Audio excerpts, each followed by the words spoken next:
산지에 가서 내 촛대를 그 자리에서 옮기리라. 아멘. 자, 기도하시겠습니다. 사랑의 하나님, 이 시간 하나님의 말씀을 듣습니다. 우리의 요동치는 마음들, 여러 가지 감정들, 이 시간 잠잠케 하여 주시옵소서. 내 영이 온전히 잠잠하여 하나님의 말씀을 들을 때에 그 말씀만이 들어서게 하여 주시옵소서.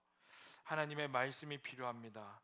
하나님의 말씀으로 다시 태어나며 깨닫게 되는 그 지혜의 영이 필요하오니 이 시간 이곳 가운데 충분히 임재하여 주시고 말씀을 전하는 저에게 입술을 주장하셔서 하나님께서 원하시는 말씀, 이들에게 필요한 말씀이 선포되게 하여 주시옵소서.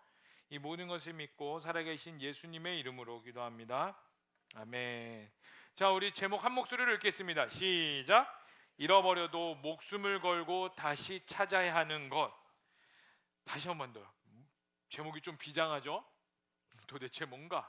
뭐 대충 짐작은 가시겠지만 우리 다시 한 번 더 읽어보겠습니다. 시작. 잃어버려도 목숨을 걸고 다시 찾아야 하는 것. 여러분, 우리 교회 이름이 뭔가요? 제자광성교회. 자, 우리 그 전에 옆 사람에게 이렇게 한번 인사했으면 좋겠습니다. 자, 눈 떠라. 시작. 눈 떠라. 자, 그리고 한 번 더 말했으면 좋겠습니다. 너의 입술도 열려라. 시작. 입술도 열려라. 자, 여러분, 우리는 인격체입니다. 할렐루야. 아멘. 그럼 인격체면은 내가 질문을 하면 여러분들은 뭘 해야 돼? 답을 해야지. 그럼 지금부터 우리는 이제 이렇게 생각하면 돼요. 자, 대답을 안 하면 인간이 아니다. 자, 옆에 있는 사람에게 물어보겠습니다. 한번 이렇게 물어보세요. 너는 인간이니? 시작. 인간. 자, 또 말 안 한 사람 있다. 진짜 끝까지. 좋습니다. 자, 여러분, 우리 교회 이름이 뭐라고? 제자광성교회입니다. 여러분, 제자광성교회는 무슨 뜻을 가지고 있을까?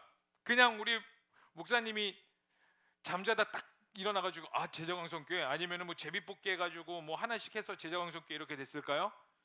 의미와 뜻이 다 있습니다. 그럼 제자광성교회라는 뜻의 의미는 뭘까요? 그리스도의 제자를 만들어내는 교회. 우리 모두가 예수님의 제자가 되자, 진짜 이 마지막 시대에 제자가 되는 삶을 살아내자라는 그러한 뜻을 가지고 있을 겁니다.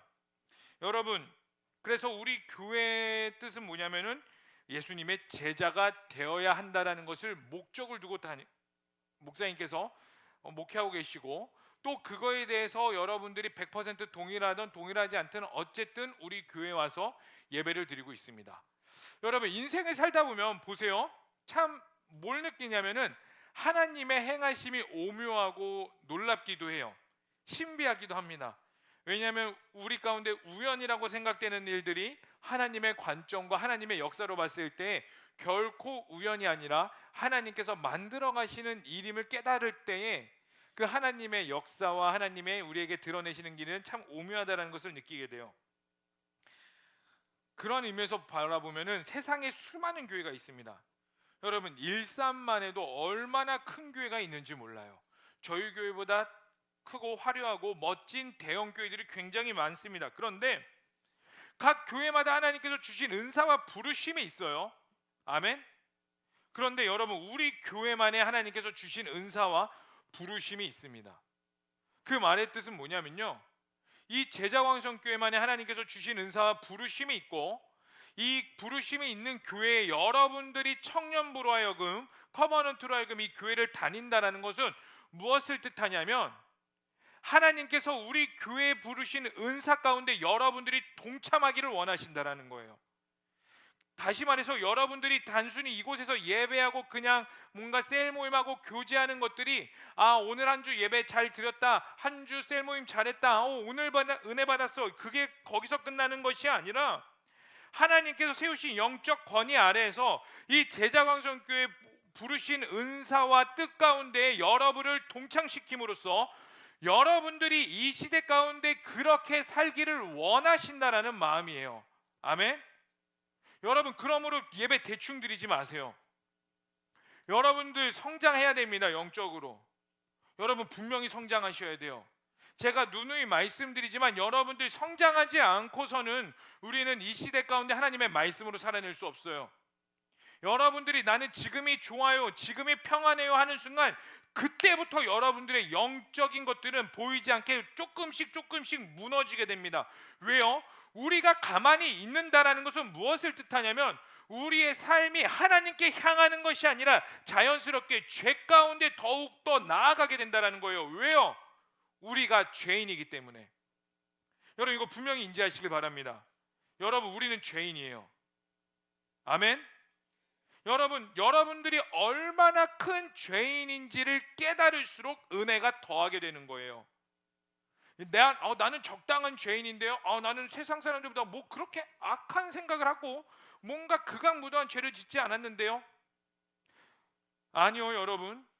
죄의 경중은, 윤리적인 경중은 있겠지만, 여러분, 우리는 다 지옥에 갈 수밖에 없는 죄인이고, 여러분 삶 가운데, 제 삶 가운데 삶의 문제와 오류와 죄들이 일어나는 이유는 뭐냐면, 내가 죄인이기 때문에 삶의 오류와 문제들이 일어난다는 겁니다. 그러한 자들이 모여서 하나님께서 이 제자광성교회로 부르셨고, 이 제자광성교회에 주시는 하나님의 은사와 이끄신 가운데에 여러분들을 성장시키길 원하신다라는 건 뭐냐면, 하나님이 여전히 우리를 사랑하고 계시고 여러분들을 향한 하나님의 놀라운 계획과 뜻이 있다라는 거예요. 아멘. 그럼 그걸 인정하시길 바랍니다. 옆에 있는 사람에게, 아니요, 나에게 하면 축복해 봤으면 좋겠어요. 옆에 있는 사람에게 그만하고 여러분 스스로를 좀 돌아볼 수 있어야 되는데, 여러분 스스로에게 가슴에 손을 얹고 이렇게 말했으면 좋겠습니다. 나를 향한 하나님의 계획이 있다. 또 한 번 더, 나를 향한 하나님의 이 시대를 살아내는 방법이 있다. 아멘. 여러분, 이 시대 가운데 그러므로 여러분들은 하나님의 말씀과 제자광성교회에서 여러분들이 말씀을 듣고 기도하며 은혜 받으며 깨닫게 되는 걸 가지고 여러분들이 시대를 살아내셔야 돼요. 아멘. 여러분, 이 시대는 여러분과 동떨어져 있지 않습니다. 하나님은 이 여러분 삶 가운데에 월화수목금토 여러분들의 일상을 주신 이유는 그 여러분들의 일상 가운데서 하나님의 말씀으로 살아내라고 주신 거예요. 아멘. 그럼 그 말씀을 어디서 얻어야 되냐? 바로 주일 말씀입니다. 그러므로 여러분, 주일, 다시 한 번 더 말씀드리지만, 주일 예배 대충 드리지 마세요. 정말 대충 드리지 마세요. 여러분, 이 예배 가운데서 여러분들은 하나라도 하나님의 말씀을 들으셔야 되고요, 깨달으셔야 되고요, 하나님 앞에 온전히 나가셔야 되며 그 은혜 가운데 거하셔야 됩니다. 그게 여러분들의 일주일의 삶을 만들어갈 것이고, 그 한 번의 예배가 여러분들의 평생의 삶 가운데 쌓여서 여러분들이 진짜 영향력이 있는 사람이 됐을 때에 하나님께서 여러분들이 평소에 예배드리며 모아뒀던 걸 가지고 하나님께서 그것들을 사용하신다라는 거니까. 여러분, 그걸 아셔야 돼요. 그냥 어느 순간 빵 살아가지고 막 누군가가 빵 임해가지고 막 영웅이 빵빵빵 태어나는 거 아니에요. 여러분, 그 착각이에요. 이런 말이 있습니다. 좋은 군사는 만들어지는 것이다. 이런 말이 있어요. 좋은 군사는 생겨나는 게 아니라 만들어지는 것이다. 마찬가지예요. 진짜 그리스도인은 하나님 앞에서 만들어질 때에 생겨나는 줄로 믿습니다. 아멘. 그러므로 옆에 있는 사람에게 다시 한 번 더 이렇게 인사하고 우리 말씀 한번 살펴봤으면 좋겠습니다. 너는 좋은 하나님의 사람이야. 시작. 아멘.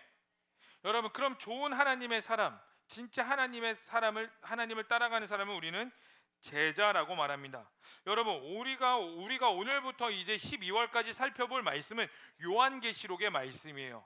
요한계시록의 말씀은 모든 성경 66권 중에 맨 마지막에 있으며, 그 모든 성경의 맨 마지막에 있다라는 건 무엇을 뜻하냐면은 하나님께서 궁극적으로 드러내실 것들, 하나님께서 궁극적으로 우리에게 무엇을 말씀하고 계시는지, 하나님의 궁극적으로 우리 가운데 어떻게 행하실 건지에 대해서 나와 있는 게 바로 요한계시록입니다. 그래서 요한계시록을 살펴보면은 진짜 판타지 소설 같아요. 다른 것도 사실 판타지 같잖아요. 막 출애굽기 갈 때 막 모세가 손을 들어가지고 홍해가 쫙 갈라지고 막 죽은 자 막 뭔가 휘둘더니 장자가 죽고 막 물리를 걸어내고, 예수님께서 행하신 것들도 진짜 놀랍고 판타지 같은데, 진짜 판타지 같은 건 바로 요한계시록이에요. 뭐 접대가 일어나고 막 대접이 일어나고 막 말탄자가 일어나고 뭐 어쩌고 저쩌고 하고 막 심판이 임하고 뭐 3분의 1이 죽고 또 3분의 1이 뭐 어떻게 되고, 그러나 갑자기 뭐 어린 양의 혼인잔치가 막 하늘에서 와 막 펼쳐지고 막 장로들이 막 나와가지고 막 찬양하고, 그러면서 막 마지막 뭐 사탄이 짐승에 받은 자만 666 받으면 뭐 어쩌고 저쩌고 된다고, 우리 가운데 수많은 판타지 같은 일들이 기록되어 있는 게 바로 요한계시록인데, 여러분들이 요한계시록 가운데에서 이런 판타지적인 것만 기억하고 있다면 단언컨대 여러분들은 요한계시록에 대해서 잘못 알고 계시는 겁니다. 물론 이런 놀라운 판타지 같은 일들도 있습니다. 그러나 요한계시록을 통해서 하나님이 진짜 우리에게 드러내시고자 하는 게 바로 무엇이냐면은, 따라해볼까요? 예수 그리스도. 다시 한 번 더 따라해봤으면 좋겠습니다. 승리하신 예수 그리스도. 요한계시록을 통해서 하나님이 궁극적으로 드러내시고자 하는 건 뭐냐면, 승리하신 예수 그리스도께서 이 땅 가운데 어떻게 오시겠는가, 그리고 그 수많은 악한 것들을 하나님께서 어떻게 심판하시며 하나님께서 어떻게 하나님의 나라를 드러내시는가, 그리고 그것들이 실제적으로 우리 가운데 임하여서 끝까지 믿음을 지키는 자들은 어떻게 되는가, 그러므로 너희는 어떻게 살아야 될 것인가를 퀘스천을 주고 있어요. 사실 요한계시록은 하나님의 역사가 66것 가운데 이렇게 일어났는데 너는 그럼 어떻게 살아가겠니? 이것을 요한계시록은 우리 가운데 질문을 던져버리면서 성경은 문을 딱 닫습니다.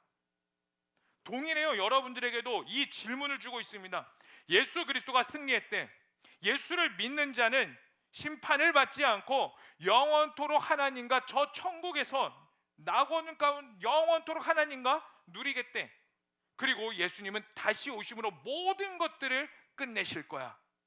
그때까지 너는 어떻게 살아낼 것이냐? 예수 그리스도 이름 앞에서 이걸 우리 가운데 질문해 주고 있어요. 그런데 여러분, 이 퀘스천이 이 요한계시록을 읽는 실제적인 저자들에게는 매우 현실적인 거였습니다. 여러분, 요한계시록에 대해서 간단하게 우리가 살펴봤으면 좋겠는데, 여러분들이 이제 1년, 2년 이렇게 제 설교를 들어봐서 아시겠지만 제 설교 스타일이 역사적인 것들을 많이 이제 가져와요. 왜 그러냐면 우리는 큐티 베이스로 성경을 읽다 보니까 그 당시의 시대적 배경을 분명히 알아야 되기 때문이에요. 여러분, 성경을 읽을 때 그냥 읽는 것과 그 시대적인 배경과 하나님께서 그 시대적인 배경 가운데 무엇을 말씀해 주시고든지 알고 읽는 것은 천지차이입니다. 깨닫는 게 천지차이고 알아지는 게 천지차이예요. 왜요? 그 당시 성경이 이제 대부분 최소는 2000년 전, 또 길게는 수천 년 전에 기록된 겁니다. 누구에게 기록된 거냐? 그 당시에 살고 있는 사람들에게 기록된 책이에요. 말씀입니다. 편지이기도 합니다. 그 사람들에게 실제적으로 바울이 썼던 것들이에요. 왜요? 그들의 삶과 신앙은 동떨어져 있지 않고 연합되고 일치돼야 되기 때문에. 그래서 성경이 오늘날 우리 가운데도 여전히 살아 숨쉴 수 있는 것이 무엇이냐면, 성경이 오늘날에도 여전히 유익이 되며 오늘날 가운데도 이 말씀을 통해서 깨달아질 수 있는 이유가 무엇이냐면, 그 시대에 살았던 사람들이나 오늘날 우리가 살아가고 있는 현대사회나 문화적인 거는 조금 다를지 모르겠지만 동일하게 하나님 앞에서 살아내는 사람들이기 때문이에요. 아멘. 자, 그럼 요한계시록 한번 봅시다. 요한계시록은 대충 어느 때에 써졌냐면, 따라해 볼까요? AD 90년에서 96년 네, AD 90년에서 96년 사이에 쓰여졌던 성경책입니다. 저는 요한계시록을 이렇게 가끔 상상하곤 해요. 따라해 볼까요? 피로 기록된 말씀. 이게 무슨 말이냐면, 요한계시록은 막 피로 해가지고 막 혈서 쓰듯이 이렇게 쓴 거라서 피로 된 말씀이 아니라, 이 요한계시록이 기록될 때에 그 당시에 엄청난 순교자들의 피가 흘릴 때였기 때문이에요.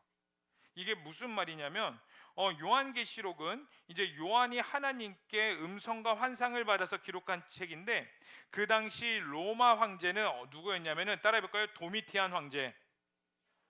도미티안 황제였어요. 도미티안 황제. 근데 이 도미티안 황제가 로마의 몇 번째 왕이었냐면 11번째 왕이었어요. 여러분, 역사적인 것들이 관심이 없을지라도 잘 들어보세요. 왜냐하면 이것을 알아야지 요한계시록이 여러분 가운데 실제적으로 다가오거든. 그리고 요한계시록을 받았던 그 당시의 사람들은 이 판타지 같은 일들이 그들 가운데 진짜 소망이었어요. 왜냐하면 그들 가운데 엄청난 고난이 있었기 때문에. 자, 도미티안 황제는 로마의 11대 왕제였는데 로마의 역사는 기독교의 역사와 같이 동일하게 흘러갔어요. 그래서 로마의 역사를 또 다른 말로 어떻게 표현하면 기독교의 역사다라고도 표현을 해요. 자, 그런데 이 로마의 그 역사의 가운데에 그리스도인을 향한 교회의 10대 박해가 있었거든요. 로마의 수백 년, 길게는 수천 년의 수백 년이지. 수백 년의 역사 가운데 그 교회를 향한 10대 박해가 있었어요. 그 가장 여러분들이 쉽게 잘 아는 황제가 누구예요? 검은 고양이 네로. 그렇죠? 네로 황제.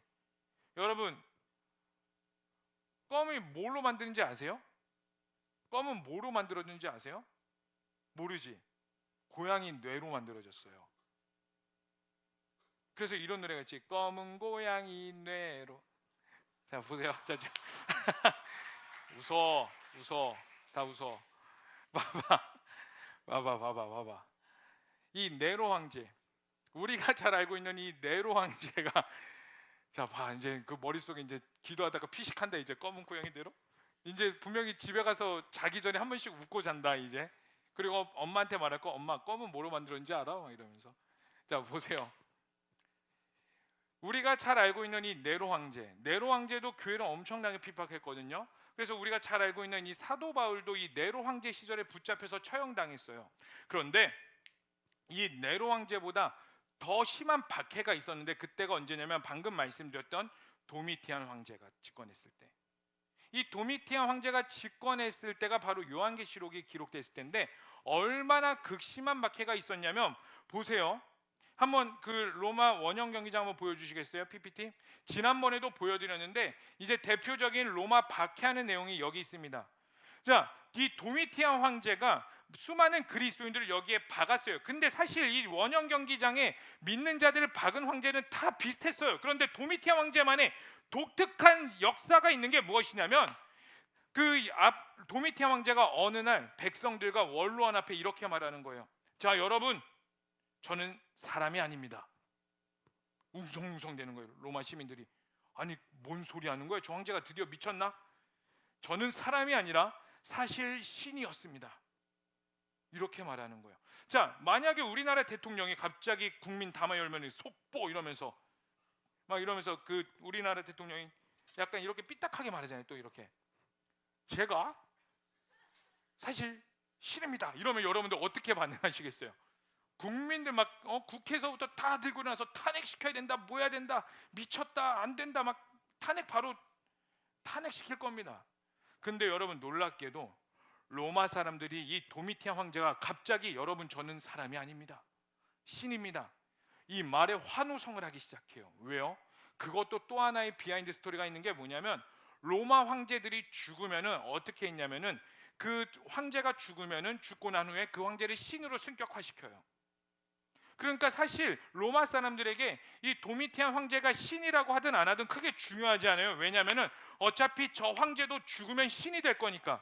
단 차이점이 있다면 죽어서 신이 되느냐 살아서 신이 되느냐 이 차이밖에 없는 거예요. 그런데 그런 도미티안 황제가 내가 신입니다 라고 말하니까 로마 사람들이 더 기뻐하는 거예요. 왜?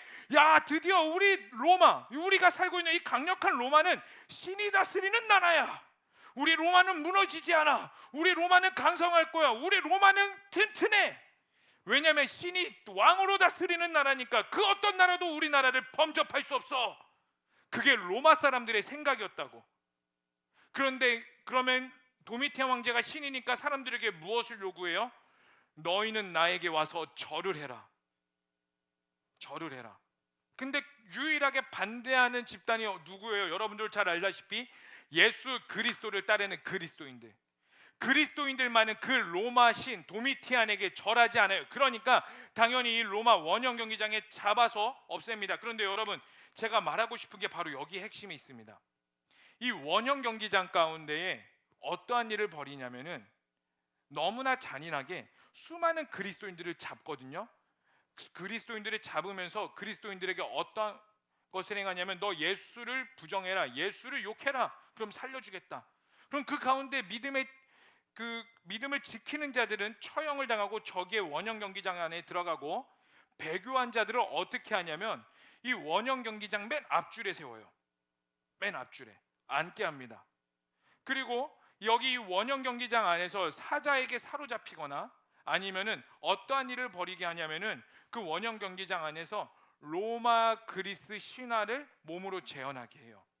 그런데 여러분, 말이 좋아서 몸으로 재현하게 하고 연기하게 하는 것이지 실제적으로 여기 안에서 그리스 로마 신화를 재현한다는 건 무엇을 말하냐면은 음란한 행위를 벌이게 하는 거예요. 원래 제가 이게 아니라 다른 사진을 가져왔거든요. 근데 제가 막상 쓰려고 하니까 너무나 사진이 음란해서 가져오질 못했어요. 그러니까 다시 말해서 어제 우리가 예배를 드렸는데 저기 보이는 한 자매와 한 형제가 사로잡혔어요. 예수를 믿는다고. 그래서 저 원형 경기장 안에 잡혔는데 사자에게 잡혀 먹는 게 아니라 이들에게 무엇을 시키느냐? 그리스 로마 신화 연기를 시킵니다. 그럼 너는 제우스, 누구는 뭐 이거 해서 깨르르 행복하게 살았대요, 이걸 말하는 게 아니라 그들에게 음란한 성관계를 시키는 거예요. 어제 예배를 같이 드렸던 자들에게. 그럼 그것들을 보면서 로마 사람들은 어떻게 행동하냐? 환호성을 지릅니다. 우와, 좋다. 사자에게 찝혀 먹일 때 더 죽여라, 좋아. 와우, 우리 로마는 신이 다스리는 나라예요. 우와. 집단적인 광기가 있었던 게 바로 로마 시대예요, 여러분. 바로 저 원형 경기장에 모이는 자들입니다. 근데 집단 광기가 벌어질 때에 맨 앞줄을 누구 세웠다고? 어제 예수를 믿었다가 오늘 배교한 배교자들. 거기서 한 번 더 검증하는 거예요. 보세요. 제가 예를 들어서 배교했다고 봅시다. 앞에서 여러분들이 사자에게 찢겨임을 당하고 있어요. 어제까지만 해도 제가 여러분들에게 말씀을 선포하며 누군가는 나에게 울면서 상담했다가 여러분들 모두 끝까지 예수를 믿겠다고 믿음을 지켰는데 나 혼자 배신했어. 여러분들 다 사자의 밥이 되고 있고 여러분들이 음란한 것들을 행하고 있어요. 그리고 뒤에서는 모두가 우와 환호성 지르고 있어. 거기서 제가 해야 될 행동은 무엇일까요? 첫 번째, 운다. 두 번째, 같이 환호성을 지른다. 자, 한번 해볼게요. 자, 첫 번째, 울어야 된다, 손. 두 번째, 환호성을 질러야 된다, 손. 세 번째, 잘 모르겠어요. 자, 네 번째, 귀찮아요. 설교 끝내주세요. 할렐루야. 손들이 따라오네. 그 앞에서 내가 울고 있죠. 그러면은 가짜 배교한 거기 때문에 나도 다시 붙잡혀가는 거야. 내가 해야 될 행동은 뭐냐? 안 잡히기 위해서 내가 해야 될 행동, 뒤에 사람들과 똑같이 우와 죽여라, 좋다. 어제까지만 해도 같이 예배 드렸다라니까. 어제까지만 해도 내가 여러분들에게 좋은 말씀 전했고 이 말씀으로 인해서 여러분은 눈물을 흘리며 회개했다고. 그런데 위치가 바뀌어서 여러분들이 고통을 당하고 있을 때 나 또한 저 로마 사람들과 같이 집단 관계에 들어가지 않으면 나 또한 처형당하는 그 상황, 극심한 그리스도인들의 가운데 고난과 아픔과 어려움이 있는 상황, 그 상황이 바로 요한계시록이 쓰여질 배경이에요. 자, 그럼 요한계시록은 저자는 누구라고 말했냐면 요한입니다. 요한의 상황도 한번 살펴볼까요? 요한의 상황은 어떠한 상황이었냐면 예수님의 12 제자였습니다. 요한은 그 12 제자들, 요한 빼고 그 11 제자 모두가 순교당했어요. 자, 베드로는 어떻게 죽었게? 베드로는 십자가에 거꾸로 매달려 죽었어요. 왜 십자가에 거꾸로 매달려 죽었냐면 베드로도 십자가 처형을 당하는데 이렇게 말하는 거예요. 나는 예수님과 같이, 어떻게 예수님과 같이 죽겠는가? 나를 십자가에 거꾸로 매달아 달라. 그렇게 해서 십자가에 거꾸로 매달아 죽었어요. 여러분, 의심 많은 도마 아시죠? 예수님의 옆구리에 손을 넣지 않고서 그 구멍난 손자국에 내 손을 넣지 않고서는 믿지 못하겠다 이렇게 말했던 도마. 그 도마 어떻게 죽었게요? 어디서 죽었게? 문헌에 의하면 인도에서 죽었는데 어떻게 죽었냐? 가죽 벗겨져서 산채로. 여러분, 지나가다 살까지 이렇게 짝해지다 으아 막 이러면서 뭐, 후시딘 될 밴드 막 이러면서 그 도마가 모든 가죽이 벗겨진 채로 죽임을 당했어요. 그런데 그 당시 초대교회 사람들에게 예수 그리스도로 인하여서 죽임을 당한다, 순교한다 영광입니다. 근데 유일하게 살아남은 사람이 바로 요한이에요. 그럼 요한은 다행이다, 나는 살아남았다 이랬을까요? 아니면은 나도 예수를 위해 죽기를 원하는 갈망이 있었을까요? 죽기를 원하는 갈망하는 마음. 근데 그 도미티안 황제 시절에 드디어 요한이 잡혔어요. 요한이 잡혀서 죽음으로 가야 되는데 요한에게 어떠한 벌이 떨어지느냐? 반모섬이라는 곳으로 유배를 가게 되는 명령이 떨어집니다. 반모섬이 어딘지 한번 보여주시겠어요? PPT 여기 보시면은 실제적으로 터키가 여기에 있고 그리스가 여기에 있으면 이 조그만 섬, 여기가 바로 반모라는 섬입니다. 요한이 이 반모섬으로 유배를 당하게 됩니다. 자, 그럼 요한은 이렇게 생각할 거예요. 지금도 이 터키와 대부분 초대교회는 이 터키 지역에 있었거든요. 에베소 보이시죠? 이 에베소와 수많은 교회들, 여기서 핍박과 고난을 당하고 있는 나의 그리스도인들, 나의 제자들, 지금도 예수 그리스도인의 사자밥이 되고 있을 텐데, 찢김을 당하고 있을 텐데, 화형을 당하고 있을 텐데, 나는 여기서 뭐 하고 있는가? 나는 여기서 왜 하나님은 나를 여기로 보내셨는가? 수많은 인생의 질문과 고민들이 있었을지 모르겠어요. 그거에 대해서 실제적인 기록은 남아있지 않지만, 내가 만약에 요한이라면, 내가 예수님과 같이 동행하며 예수님의 사랑을 받는 제자 요한이라고 한다면, 나도 빨리 순교를 당해서 하나님의 귀한 영광에 들어가야 되는데, 그래야 나의 체면도 있을 것이고, 또 그 하나님의 귀한 영광의 자리에 죽임을 당해서 그 예수 그리스도 나의 스승님이신 그 영광의 자리로 들어가길 원하는데, 그리고 나의 제자들과 수많은 그리스도인들은 순교의 자리에서 그 영광의 자리로 올라가는데, 나는 이 반모섬에서 과연 무엇을 하고 있는가? 여러분들도 마찬가지죠. 예수 그리스도를 믿는다고 따라가지만 수많은 인생의 질문과 퀘스천이 있을 겁니다. 난 이렇게 해야 되는데 내 친구는 저러고 있는데, 내 셀리더는, 아니요, 심지어 셀리더가 세런들을 보면서 내 세런은 저렇게 성장하고 있는데 왜 나는 여전히 정신을 못 차리고 있지? 또 너무나 잘 알아, 내 지금 마탱이가 가 있다라는 걸.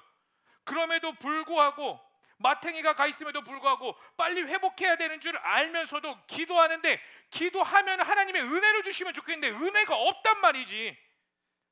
말씀을 읽어도 막 깨달아져야 되는데 무슨 말인지 도대체 알지 못하겠어. 말씀을 읽으면 읽을수록 막 뭔가 막혀, 답답해. 왜 내 인생만 꼬이는 것 같고, 나는 하나님의 영광을 위해서 내 삶을 드리겠다고 막 하는데 도대체 내 인생 가운데 풀리지 않는 것 같은 수많은 상황 가운데, 요한도 똑같은 상황 가운데에서 하나님이 요한에게 나타나셔서 무엇을 말씀하시냐면 환상과 계시를 보여줍니다. 그러면서 결국적으로 무엇을 말씀하시냐면 궁극적인 승리를 말씀하고 계세요. 그리고 그것을 기록한 게 바로 요한계시록입니다. 그리고 이 기록한 요한계시록이 초대교회 가운데 돌아다니면서 그 책이 읽혀졌을 때에 그 사람들은 그 요한계시록이 어떻게 다가왔을까요? 어저께 옆집 개똥이가 죽었대. 야, 오늘 앞집에 순이가 처형장 끌려간다더라. 그렇게 매일 일상 대화 가운데, 카타콤이라는 사진이 있습니다. 한번 사진 또 보여주시겠어요? 지하. 얼마나 이들이 박해가 극심했냐면은 이 위에 지상에서 사는 게 아니라 지하에 몰래 땅을 파면서 살았어요. 이게 그림으로 그려져 있지만 여러분 나중에 터키 가시면은 터키의 갑바도기아라는 지역이 있을 겁니다. 거기에 관광지로 카타콤이라고 있어요. 이 카타콤이 지하에 땅을 파서 산 사람들이에요. 이게 다 그리스도인들이에요. 여러분들이 이렇게 사실 수 있겠어요? 이렇게 살고 있는 자들에게 요한계시록의 말씀이 들려졌을 때 그들에게는 과연 이 말씀이 판타지로 다가왔을까요? 이들에게는 그냥 허무맹랑한 아무 의미 없는 그런 메시지로 다가왔을까요? 그들에게는 생명이자 소망이었을 겁니다. 그리고 요한계시록을 통해 궁극적으로 선포되어지는 그 예수 그리스도가 그들 가운데는 온전히 다가왔을 거예요. 왜요? 내가 지금 사는 게 아니거든. 그러나 내 옆집 아이가, 심지어 내 자녀가 예수 그리스도로 죽임을 당했음에도 불구하고 그들이 있는 곳은 어디? 저 천국에서 하나님과 영원토록 할 것이며, 나 또한 믿음을 끝까지 지키며 살아갈 때 주어지는 게 뭐냐? 승리하신 예수 그리스도 앞에 나도 갈 거거든. 그것을 믿는 믿음이 있었기 때문에 이 초대교회 사람들에게 요한계시록은 생명이었을 겁니다. 자, 그럼 여러분들에게 질문해 볼게요. 여러분들에게 성경은 과연 생명으로 다가오십니까? 여러분들에게 이 주어지는 예수 그리스도는 생명으로 다가오세요? 여러분들에게 선포되어지는 이 말씀은 과연 어떻게 다가오십니까? 그냥 한 귀로 나왔다 한 귀로 흘러가는 것으로 끝나십니까? 아니면 진짜 내 인생에 어떻게든 담아내야 되는, 이 모든 것들을 내가 이해할 수는 없지만 어떻게든 담아야 되는 하나님의 살아있는 생명의 말씀으로 들립니까? 여러분, 간절히 부탁하는 게 뭐냐면, 여러분에게 읽혀지는 이 말씀, 찬양, 기도, 그리고 선포되어지는 설교들 허투루 흘려보내지 마세요.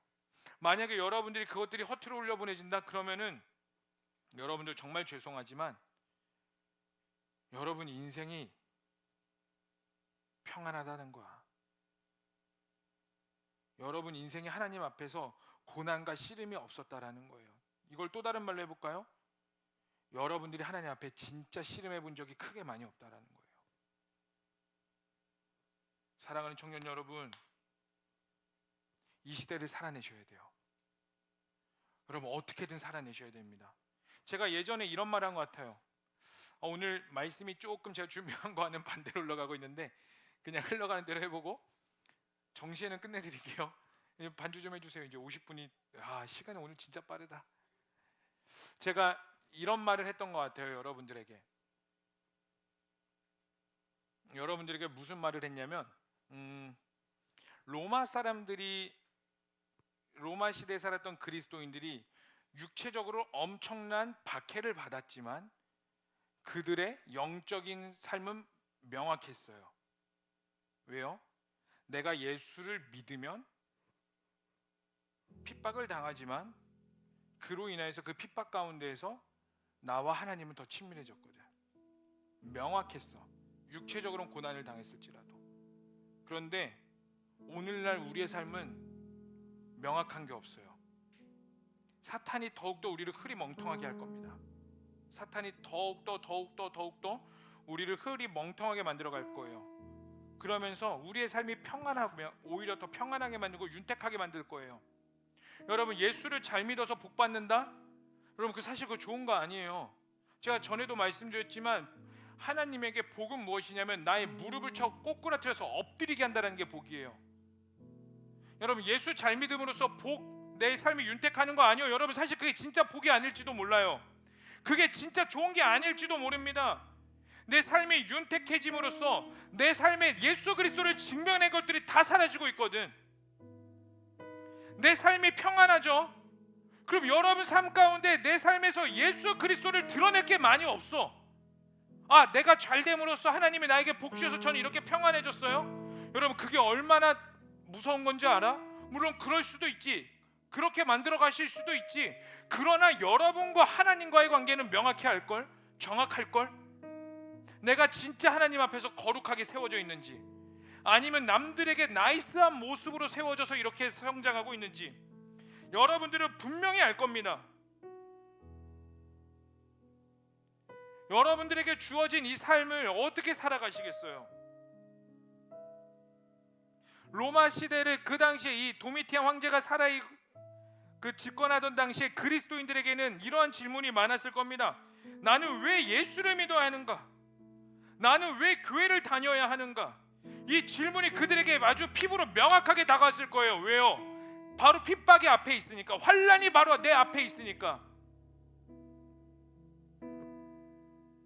그런데 요한계시록 1장 1절은 이렇게 말하고 있어요. 분명히 말하고 있습니다. 우리 요한계시록 1장 1절 우리 한번 이렇게 읽어볼까요? 자, 한 목소리로 읽어보겠습니다. 시작. 예수 그리스도의 계시라. 여기까지만 읽을게요. 요한계시록 가장 첫 번째 예수 그리스도의 계시라고 말해주고 있어요. 그 당시에 사람들은 수많은 핍박과 어려움 가운데 내가 이렇게까지 해서 예수를 믿어야 하나, 내가 이렇게까지 해서 교회를 다녀야 하나, 이러한 질문이 있을 겁니다. 근데 그 질문이 여러분들에게도 동일하게 있을 거예요. 내가 이 4시 반에 예배 피곤해 죽겠는데 여기까지 와서 이렇게 예배를 드려야 할 이유가 있나? 다른 교회 가면 그렇게 할 수 있잖아. 더 편하게 드릴 수 있잖아. 오늘 본 예배 드렸는데 내가 청년 예배까지 이렇게 해야 돼? 목사님이 시켜서 하기는 하지만 내가 굳이 왜 이렇게까지 해야 돼? 수많은 질문들이, 동일한 질문들이 여기에 있었습니다. 그런데 요한계시록 1장 1절은 예수 그리스도의 계시라고 그러한 질문을 가진 자들에게 먼저 말을 하고 있어요. 여러분, 계시가 무엇이냐면 따라해 볼까요? 하나님께서 말씀하시고 보여주신 것. 이 계시가 무엇이냐면 요한에게 보여주신, 하나님께서 말씀하시고 보여준 게 이거야. 너희가 왜 교회를 다녀야 하는지에 대한 질문이 바로 여기에 있어라고 말하고 있습니다. 여러분, 제가 이주용 목사님이라는 목사님의 설교를 굉장히 많이 듣거든요. 근데 이 이주용 목사님이 예수 그리스도의 계시라는 뜻의 더 깊은 뜻을 알고 싶어서 헬라어를 공부하다가 헬라어를 쓰는 친구에게 이렇게 물어봤대요. 외국에 있을 때 진짜 헬라어를 모국어로 쓰는 친구들에게 가서, 야, 계시라는 말이 헬라어로 이렇게 있는데 이 계시의 뜻이 너희는 정확히 어떻게 해석하니? 이렇게 물어봤대요. 그러니까 그 헬라어를 쓰는 사람이 뭐라고 말했냐면은 계시는 무엇이냐면은, 여기서 예수 그리스도의 계시는 무엇을 뜻하는 거냐면, 따라해 볼까요? 예수 그리스도께서 주신 예수 그리스도에 대한 계시. 다시 한번 더 해볼게요. 요한계시록에 나와 있는 이 모든 것들은 무엇을 말하는 거냐면 예수님께서 우리에게 주신 본인 스스로에 대한 이야기라는 거예요. 그게 그 로마 사람들에게는 소망이고 희망이었다라는 거예요. 여러분들에게는 예수 그리스도가 소망이십니까? 희망이세요 정말로? 여러분 인생에서 이해하지 못할 수많은 일들이 있잖아. 원치 않은 일들이 여러분 가운데 끊임없이 드러내고 있잖아. 제가 지난번 설교 가운데 여러분들 세상에 나가서 빛과 소금으로 살라고 말했어요. 근데 진짜 세상 가운데 빛과 소금으로 살면 어때요? 인정해줘요 친구들이? 아니요, 아무도 인정해주지 않아. 여러분, 저는 영락고등학교를 나왔거든요. 영락고등학교는 미션스쿨이에요. 영락교회가 만든 영락고등학교예요. 그러면 그 영락고등학교에는 무엇이 있냐면요, 수요일마다 오전에 예배가 있어요. 수요일 1교시에 전교생들이 강당으로 모여서 예배를 드려요. 그리고 학기 1학기, 2학기 두 번 나눠서 2박 3일 동안 학교에서 사경회를 해요. 수업 안 해요. 너무 좋아요. 너무 좋아. 그리고 영락고등학교는 또 무엇이 있냐면요, 목사님이 있어요. 교목이라 해가지고. 그리고 또 영락고등학교는 무엇이 있냐면요, 기도실이 있어요. 제가 그 영락고등학교에서 어떤 역할을 담당했냐면은 신앙부장이라는 걸 담당했어요. 그래서 영락고등학교에 수업 전에 어떻게 하냐면 영교시라고 있어가지고 8시까지인가 7시 반까지 학교에 다 모이죠. 그러면은 자습하기 전에 신앙부장이 나와요. 그러면서 찬송가 한 장 부르고 반예들 돌아가면서 기도하게 해요. 그래서 교회 안 다닌 친구들은 어떻게 기도해야 되냐 하면 제가 그냥 다 써줘요. 이렇게 기도해서 그냥 보고 읽어. 그러면 찬송가 부르고 오늘 누가 나와서 기도하시겠습니다. 그럼 기도하고, 그렇게 매일 어쨌든 말씀과 찬양과 기도로 시작하던 것이 영락고등학교고, 어떻게든 하나님의 말씀으로 세워보겠다라고 해서 교목까지 세운 영락고등학교예요. 그런 고등학교 가운데 그리고 그 영락고등학교의 모든 선생님들은 다 신앙인들이에요. 교회 다니는 사람들이에요. 모든 것들이 완벽해 보이죠. 근데 그런 영락고등학교에 제가 1학년 때부터 무엇을 하려고 했냐면 학교 기도 모임을 만들려고 했어요. 그래서 목사님에게 가서, 교목 목사님에게 가서, 목사님 기도 모임을 만들어 보려고 합니다. 어떻게 하면 될까요? 만약에 여러분들이 교목으로 있고 목사로 있다고 봅시다. 근데 여러분들이 학생이 와서 기도 모임을 만들어 보려고 해요. 그럼 여러분들 어떻게 답하시겠어요? 착하고 충성된 종아, 내가 너를 어떻게 하면 도와주면 좋겠니? 이렇게 말하겠지. 그 목사님이 저에게 한 말씀이 뭔지 아세요? 왜? 그거 왜 하려고 그래? 학교의 부흥과 그때는 거창했거든. 다시 오실 예수 그리스도 막 이러면서. 그러니까 목사님이 뭐라고 하셨냐면, 하지마, 그런 거 하지마. 근데 저는 성격이 제가 하고 싶은 건 꼭 해야 돼요. 그래서 어떻게든 만들어냈어요. 꾸역꾸역 3년 이끌어 나갔거든요. 제가 칭찬받으려고 한 건 아닌데 그 어떤 선생님 한 명도 나에게 와서 대단하다, 잘했다 말한 사람 단 한 명도 없었어요. 제가 그때 깨달았어요. 내가 하나님의 일을 행한다는 건 어쩌면 사람들이 인정해주지 않을 수 있겠구나. 예수 그리스도를 따라간다는 거요, 사람들이 인정해주지 않을 수 있습니다. 그때 우리는 수많은 질문이 따라요. 내가 이렇게까지 해야 되나? 분명히 알았음에도 불구하고 내 삶 가운데 고난과 어려움이 있을 거라는 거 알면서도 이 자리에 온 거 알잖아. 여러분들 세상 가운데 옳은 소리 하려는 거, 옳은 소리 하는 거 솔직히 알잖아. 인정하잖아. 칭찬받지 못할 거라는 거. 여러분 주변 교회 다니는 자들에게 여러분들이 신실한 그리스도인을 드러내는 거, 믿는 자들도 조롱할 거 어느 정도 인지하잖아.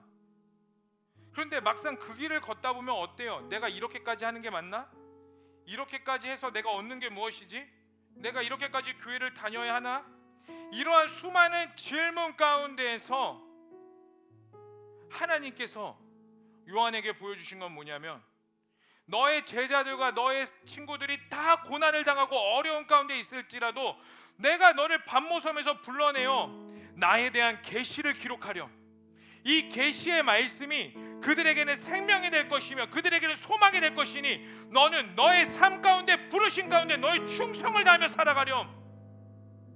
그게 너의 역할이야. 여러분들에게도 동일하게 말씀하실 겁니다. 여러분들의 역할이 무엇이냐? 너의 역할은 무엇이니? 여러분들의 역할은 무엇입니까? 그저 그냥 죽지 못해 사는 자들? 일주일에 한 번 나와서 예배 드리는 자들?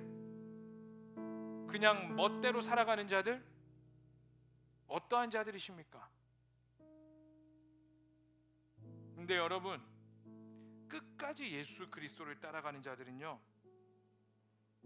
하나님께서 책임져 주십니다. 왜요? 우리 요한계시록 22장 13절 말씀 읽어볼까요? 시작. 나는 알파와 오메가요, 처음과 마지막이요, 시작과 마침이라. 여러분들의 그 질문이 인생의 끝인 것 같죠? 여러분들이 그 퀘스천들이 인생에 막혀있는 것들이 여러분들의 인생의 끝인 것 같죠? 아니요, 성경은 분명히 말하고 있어요. 핍박을 당하고 있는 교회 그리스도인들에게 분명히 말하고 있어요. 지금 너가 당하고 있는 이 핍박이 너의 인생의 끝이 아니야. 나 예수 그리스도가 알파와 오메가요, 처음과 마지막이요, 시작과 마침이야. 너의 인생의 끝은 지금 너의 환경이 아니라 바로 예수 그리스도에게 있어.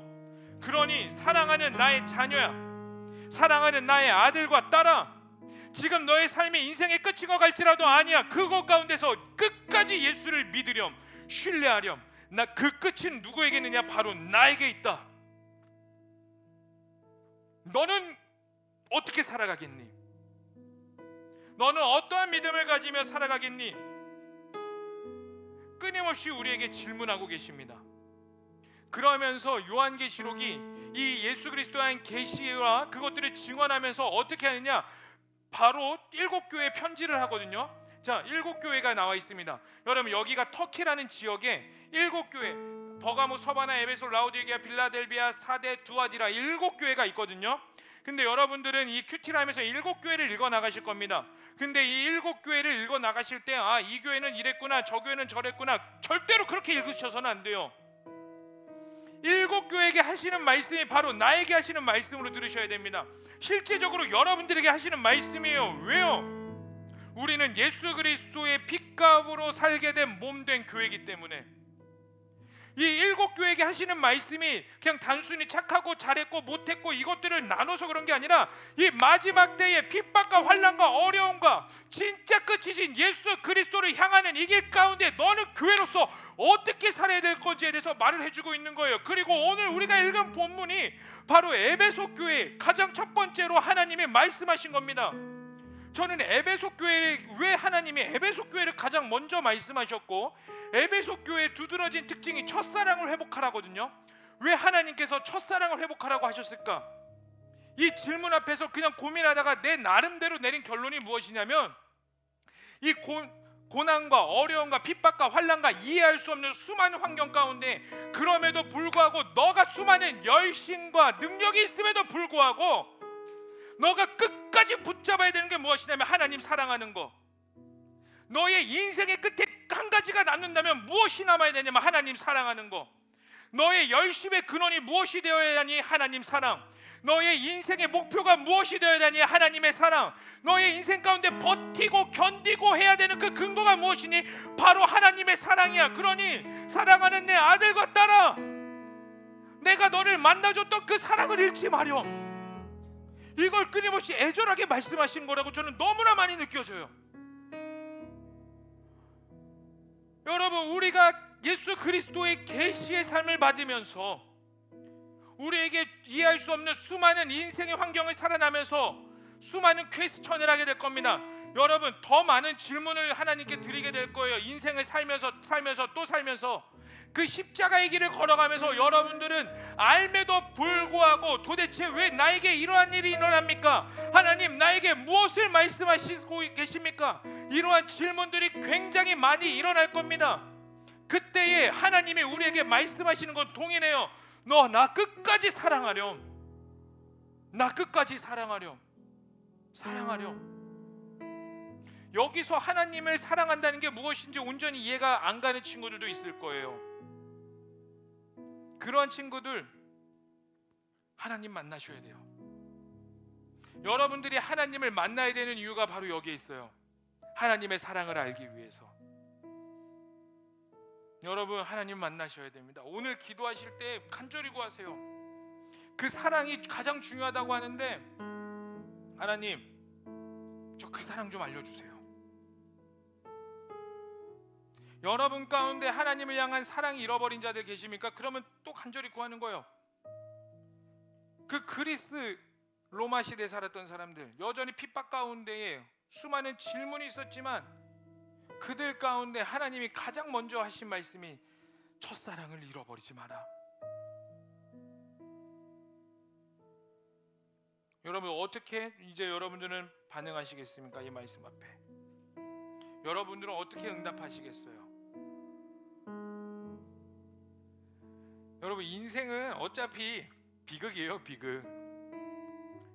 찰리 채플린이라는 사람이 이런 말을 했어요. 인생은 가까이에서 보면, 멀리서 보면 희극이야. 너무 웃겨, 재밌어. 근데 가까이서 가지 비극이야. 여러분, 인생은 비극일 수밖에 없어요. 왜냐하면 죄가 있기 때문에. 죄가 있기 때문에 비극일 수밖에 없어요. 고난일 수밖에 없어요. 그 고난의 길을 감내하셔야 돼요. 어쩔 수 없어요.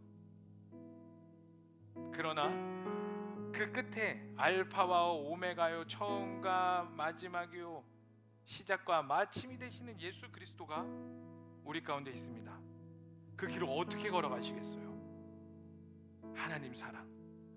아멘. 하나님 사랑이에요. 하나님 사랑. 우리 하나님 사랑하면 그 길을 걸어가시기를 축복합니다. 여러분, 청년의 때 하나님 사랑하는 거 배우셔야 돼요. 여러분, 진짜예요.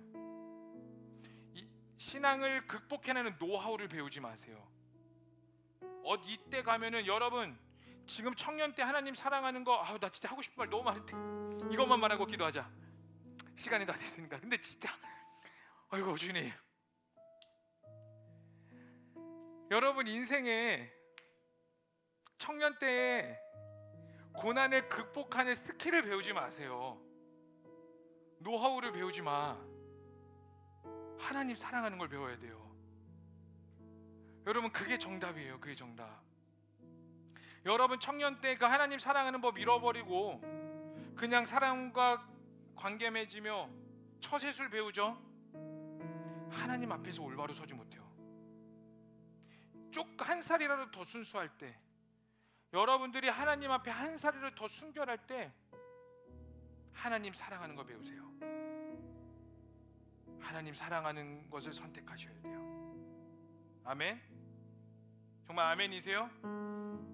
그렇게 살기를 원하는 자는 그 자리에서 일어나서 우리 함께 좀 찬양했으면 좋겠습니다. 우리 십자가의 길이라는 찬양을 좀 해봤으면 좋겠어요.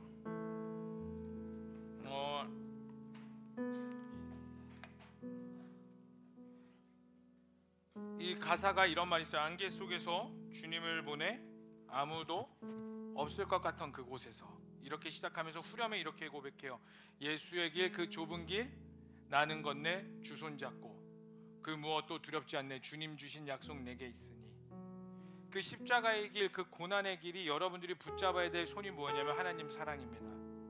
여러분들이 끝까지 선택해야 될 게 뭐냐면 하나님 사랑이에요. 아멘. 우리 믿음의 선조들이 다 그렇게 해서 여기까지 왔어요. 왜 로마 경기장에, 원형 경기장에 사자밥이 되어 있을 때에 그들이 무엇으로 버텼을까요? 결국엔 돌이켜보면 궁극적으로 딱 하나예요. 하나님 사랑. 하나님 사랑. 아멘. 그게 우리를 지탱하게 합니다. 우리 그 마음 가지고 이 시간 함께 좀 찬양하고 기도했으면 좋겠습니다. 우리 다 함께 고백합시다. 안개 속에서 주님을 보내 아무도 없을 것 같던 그곳에서 손 내미셔서 나를 붙드네. 길 잃고 쓰러져 가던 그곳에서 주 말씀하시네. 내 손 잡으라고. 내가 곧 길이요 진리 생명이니.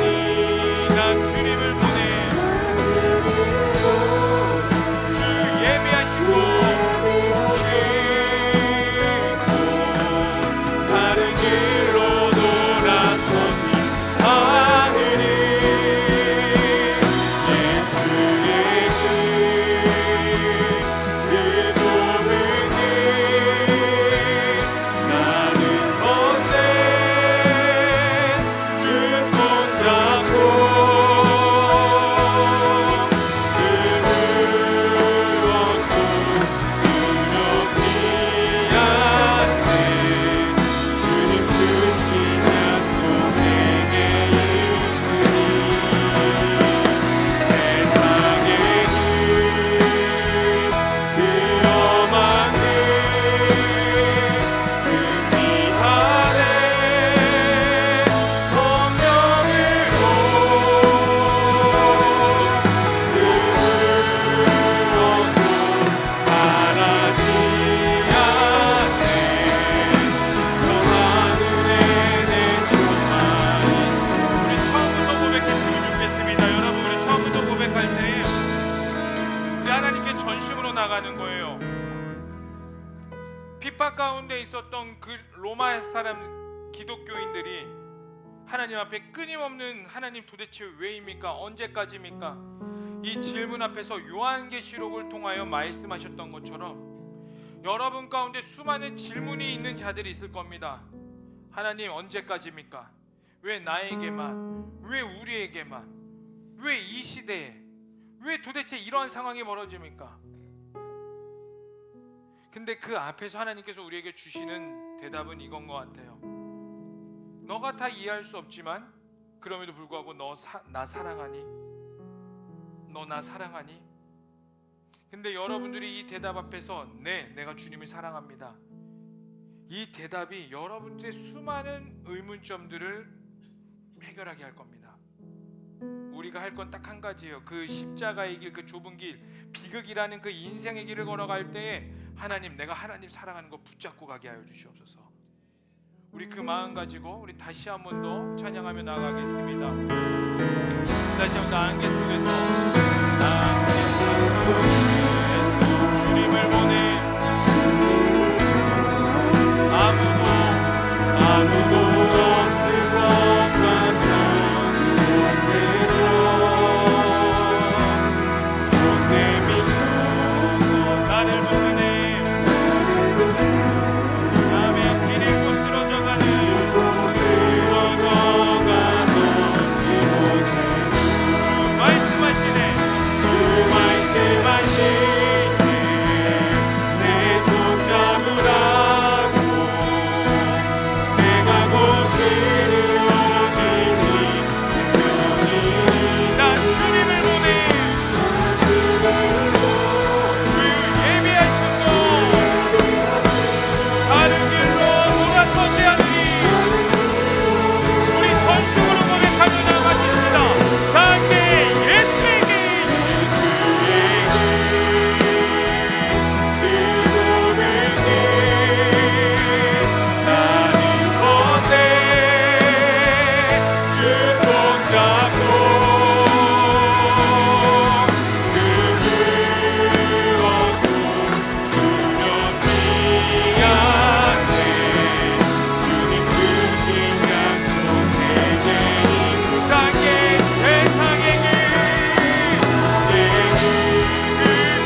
수많은 질문 앞에 어떠한 대답을 듣기를 원하십니까? 여러분, 결국엔 예수 그리스도예요. 요한계시록이 궁극적으로 드러내고자 하는 것, 그 예수 그리스도가 너의 삶 앞에 있으니 너는 그 예수 그리스도를 붙잡고 그 십자가의 이를 끝까지 가렴. 그 고난의 길 너만 걷지 않았어. 예수 그리스도도 똑같이 걸었어. 예수님도 똑같이 십자가에 달려 돌아가셨고, 그 골고다 언덕길을 갈 때 평안히 갔던 게 아니라 넘어지며 좌절하며 쓰러지며 피를 절절 흘리며 걸어가셨어. 그 너희 여러분들의 인생의 그 수많은 질문 앞에 여러분 혼자 걸어가는 거 아닙니다. 이미 예수님이 걸어가셨던 그 길을 우리가 따라가는 거예요. 그리고 분명히 말씀하십니다. 내가 너와 함께하고 있다고. 그러니 여러분 인생의 끝에 무엇이 남기를 원하십니까? 여러분들이 마땅히 대답해야 될 것 딱 한 가지예요. 하나님, 내 인생에 예수 그리스도만이 남기를 원합니다. 수많은 질문 앞에 예수 그리스도가라는 답이 내려지기를 원합니다. 수많은 퀘스천 앞에 결국 정답은 예수 그리스도입니다. 그리하여 내 삶이 오직 예수가 되게 하여 주시옵소서. 내 삶에 예수를 사랑케 하여 주시옵소서. 잃어버려도 다시 죽도록 회복해야 되는 것, 그 예수의 이름이 되게 하여 주시옵소서. 우리 다 함께 두 손 들고 우리 주의 한번 부르시며 간절히 기도하시겠습니다. 주여,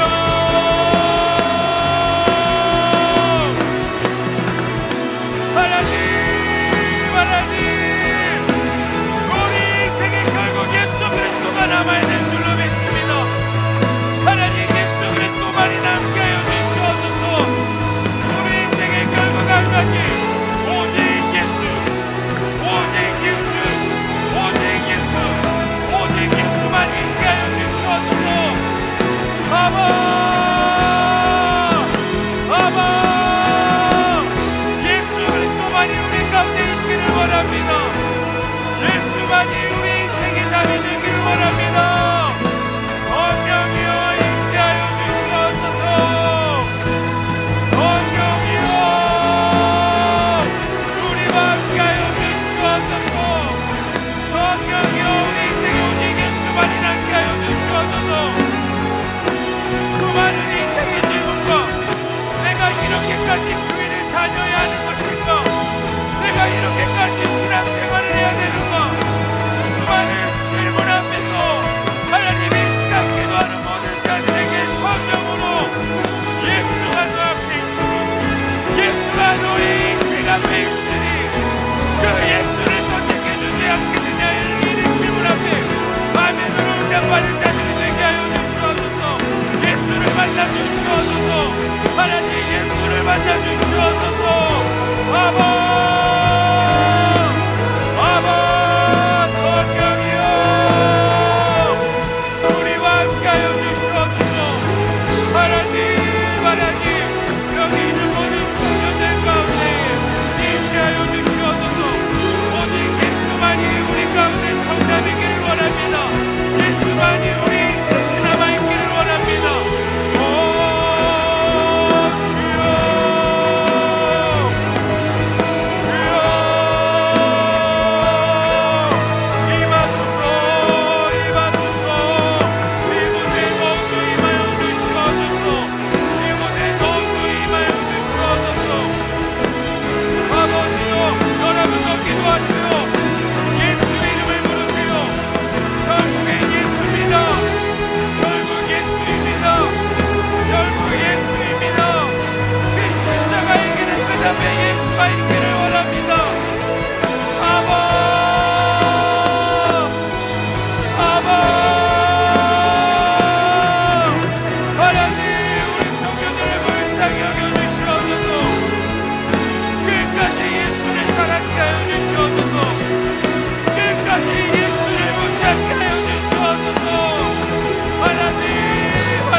솔직하게 답해 주셔야 돼요. 여러분 인생 가운데 여전히 갈팡질팡하는 자들 계시죠? 학업과 직장과 나의 자존심과 생각과 예수 그리스도, 예수를 선택해야 되는 거 너무나 잘 아는데 이 세상의 것을 놓기가 쉽지 않은 자들 분명히 있을 거예요. 우리 하나님께 다시 한 번 더 간구하십시다. 하나님, 나에게 놓을 수 있는 용기를 더하여 주세요. 그리고 예수를 잡을 수 있는 용기를 주세요. 여러분, 두 개 다 못 잡아요. 그런데 세상은 결국 한계가 있습니다. 여러분들은 끝까지 책임 져줘요. 그러나 예수는 다릅니다. 알파와 오메가 되시는 예수님은 달라요. 여러분들이 지혜가 있다면 예수를 붙잡으시기를 축복합니다. 이 시간 우리 한 번만 더 기도하십시다. 여러분, 우리 회개함으로 나아가십시다. 하나님, 내가 예수를, 이 세상의 것이 더 좋아서 예수를 붙잡지 못했던 모든 것들을 회개합니다. 하나님, 그런데 나 용기가 부족해요. 내 믿음이 부족해요. 내 힘으로 할 수 없습니다. 그러니 성령님, 제발 나를 도와주세요. 하나님이 나를 포기하지 않으셨다면 제발 나를 도와주시고 나를 붙잡아 주시옵소서. 나 이 시간 용기에 대해서 고백합니다. 내가 예수를 붙잡습니다. 내가 예수를 선택합니다. 이 고백에 있게 하여 주시옵소서. 우리 다시 한번 두 손 들고 주여 한번 부르시며 같이 우리 기도하시겠습니다. 주여,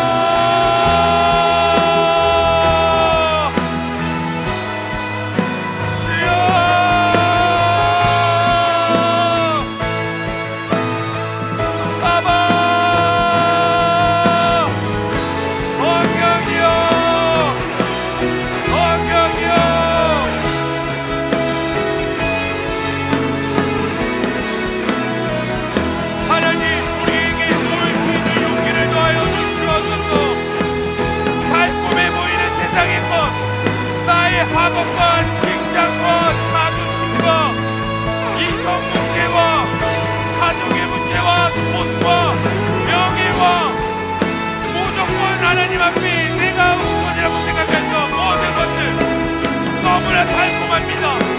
내가 이것을 놓기에 믿음이 부족합니다. 내가 이것을 내려놓기에 나는 너무 한계가 많은 죄인입니다. 예수가 답인 줄 알면서 불구하고 여전히 하나님을 선택하지 못하는 우리의 처녀들을 불쌍히 여겨주시옵소서. 그러나 이 시간만큼 다시 한번 더 용기 내서 하나님을 선택하는 자들로 일어나게 하여 주시옵소서.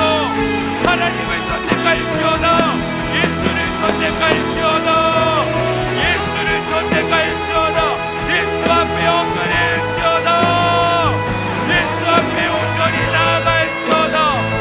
성령이여, 성령이여, 인자하여 주시옵소서. 하나님, 이곳에 청년들이 온전히 하나님 앞에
건네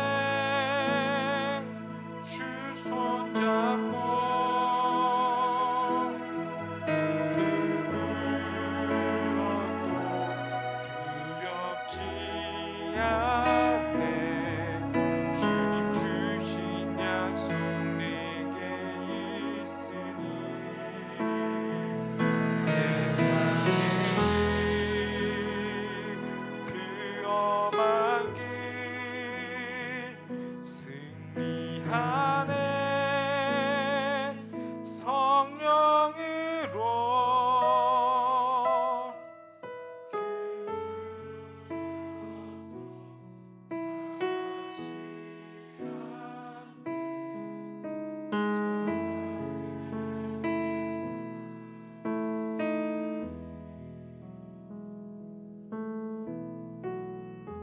살아계시고 은혜가 풍성하신 하나님 아버지,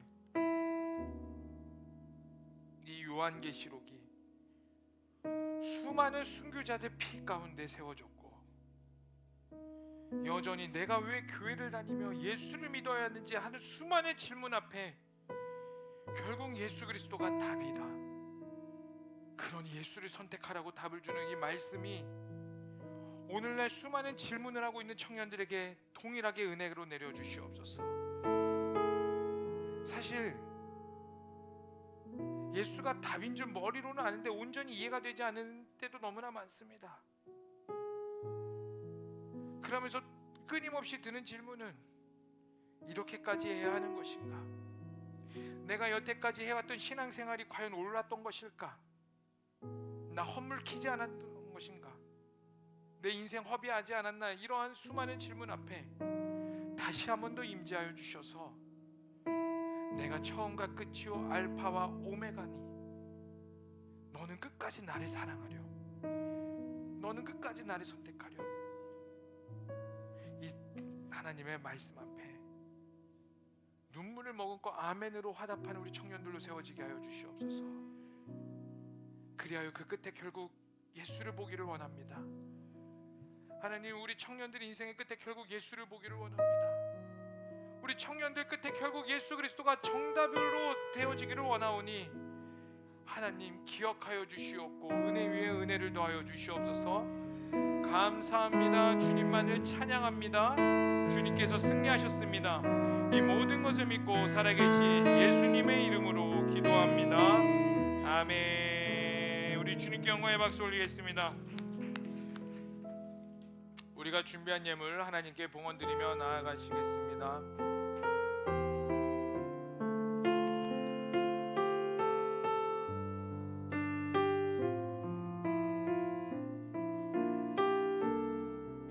우리 다 함께 고백하겠습니다. 나의 생명을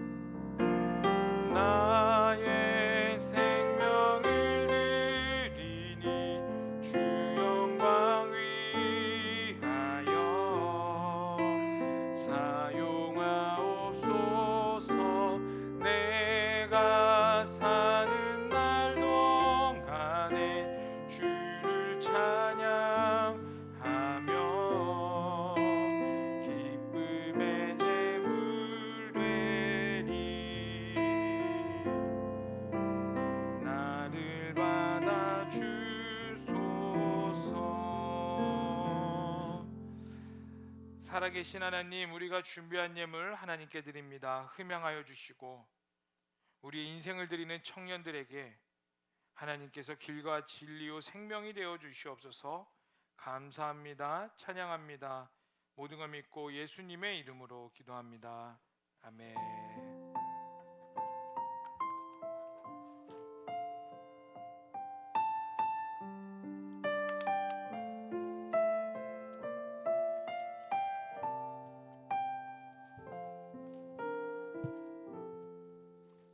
네, 광고하도록 하겠습니다.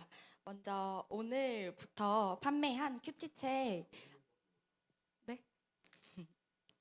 오늘부터 판매한 큐티책 5,000원으로 인상이 됐습니다. 왜 갑자기 1,000원이나 올라? 이렇게 생각하셨을 수도 있는데 사실 저희가 그동안 그 업체에서 엄청 편의를 봐주시고 배려해 주셔서 4,000원으로 오래 유지를 하다가 이제 갑자기 이제 더 이상은 거기서도 조금 어려울 것 같다 하셔서 5,000원으로 올린 건데요. 요즘 커피값도 4,500원이잖아요. 그쵸? 그래서 아깝다 생각하지 마시고 이제 구매해 주시면 좋겠습니다. 지금 혹시 다른 마이크 켜져 있는지 확인 한 번만 해주세요. 네.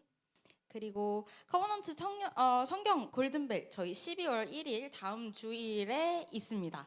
예상 문제집 벌써 한 달 정도나 공유되어 있는데 열심히 공부해 주셔서 1등 10만 원, 2등 7만 원, 3등 5만 원, 총 6개 셀에 시상이 가능하니까 많이 공부해 주시고, 참고로 1등은 저희 셀이 하기로 했어서 이제 2, 3등 안에서 화이팅 해주시면 감사하겠습니다.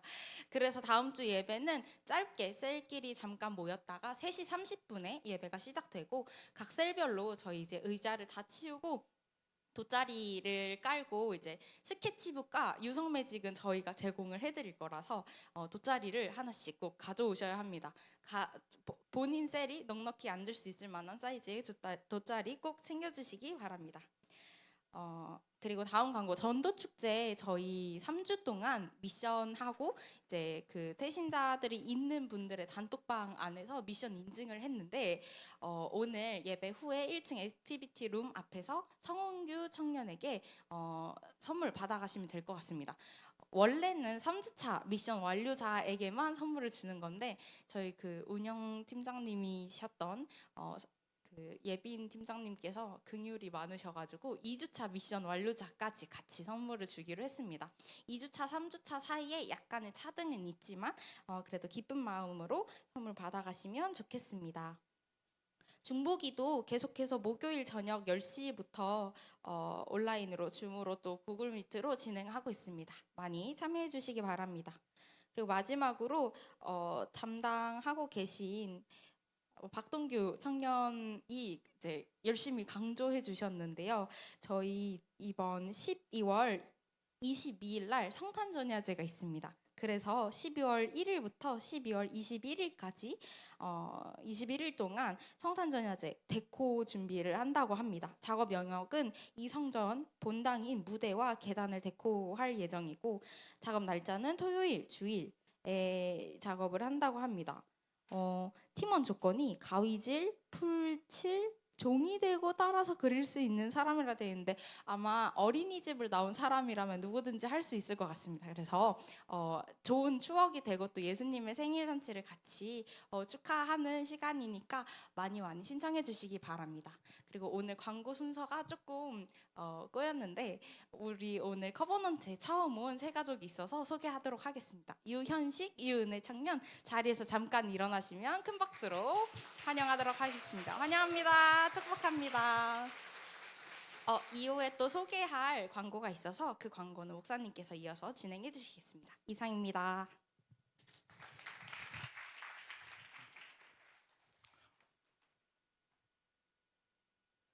네, 감사합니다. 여러분, 한 가지 그 광고가 있는데요. 우리 중보기도가 있습니다. 우리 매주 예배 목요일 10시부터 그리고 11시까지 1시간 동안 줌으로 중보기도가 있고, 예배 전에 중보기도가 있습니다. 자, 여러분, 우리 커버넌트는 여러분들의 기도를 적극 권유하고 무조건 하셔야 됩니다. 아멘. 여러분, 기도하셔야 됩니다. 여러분들이 보면은 사실 솔직히 말씀드리면 기도 너무 부족해요. 여러분, 기도하셔야 돼요. 하루에 5분이라도 여러분 인생의 기도를 놓지 마셔야 되는데, 여러분 기도를 하루를 그냥 너무 많이 허투루 올려보낸 청년들이 많은 것 같습니다. 여러분, 줌으로 기도회를 연다는 건 또 다른 어떤 의미냐면, 여러분들의 골방을 기도회로 만들 수 있는 장소예요. 혼자 하면 안 되지만, 여러분 우리 커버넌트의 줌으로 이렇게 딱 뜨죠. 그러면 이동을 하도 괜찮습니다. 이동하는 중에도 줌 들어오세요. 들어와서 이동하는 중에도 기도하세요. 항상 쉬지 말고 기도하라고 말씀하셨습니다. 하나님께서. 여러분, 길거리를 걸어가는 길에도 기도하시고, 여러분들의 혼자 집에 있으면 그 여러분들의 자리가 다 같이 연합으로 온라인이긴 하지만 기도할 수 있는 여러분들의 기도의 장으로 만드셔야 됩니다. 아멘.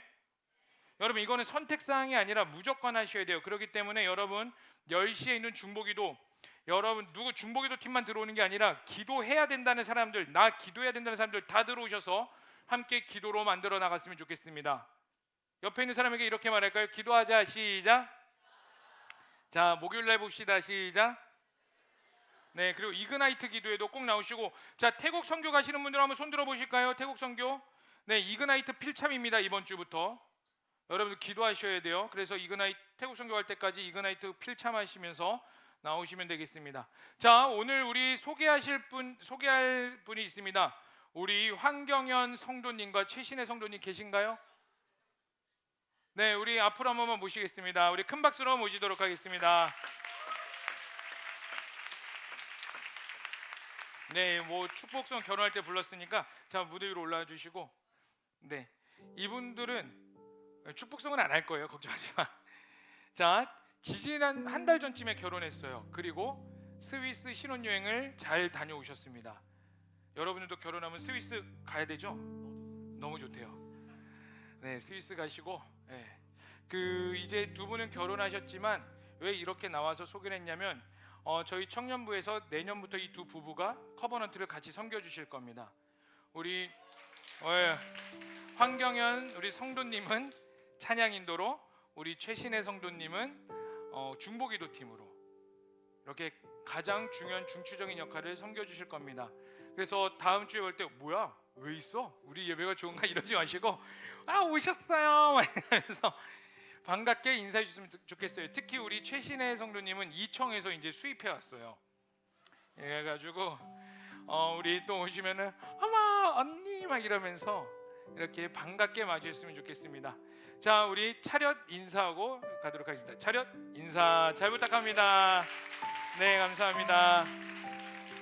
네, 우리 시간이 많이 늦어서 제가 기도하고 축도하고 마무리하도록 하겠습니다. 하나님, 우리가 또 하나님이 허락하신 내일이라는 삶을 살아갑니다. 그 삶은 누군가에게는 희극일 수도 있고, 누군가에게는 로마 시대 그리스도인들처럼 어려움과 답이 풀리지 않는 터널과 같을 수 있습니다. 기쁜 자나 슬픈 자나 하는 예수 그리스도가 답이 되게 하여 주시옵소서. 결국 예수 그리스도로 살아가게 하여 주시옵소서. 그래서 누군가가 우리 청년들에게 너는 왜 이렇게 사니? 너의 인생의 목적은 무엇이니라고 물어볼 때 이들의 입술에서 내 삶의 목적은 오직 예수 그리스도입니다. 나는 예수를 위해 삽니다라는 대답이 부끄럽지 않고 과감히 나올 수 있는 우리 증인된 삶이 되게 하여 주시옵소서. 이제는 우리 주 예수 그리스도의 은혜와 하나님 아버지의 극진하신 사랑과 성령의 충만하심과 내주하심이 이제 예수 그리스도를 정답으로 하여 십자가의 길을 걸어가는 모든 자들 머리 위에 이제로부터 영원토록 함께 하시기를 간절히 축원하옵나이다. 아멘.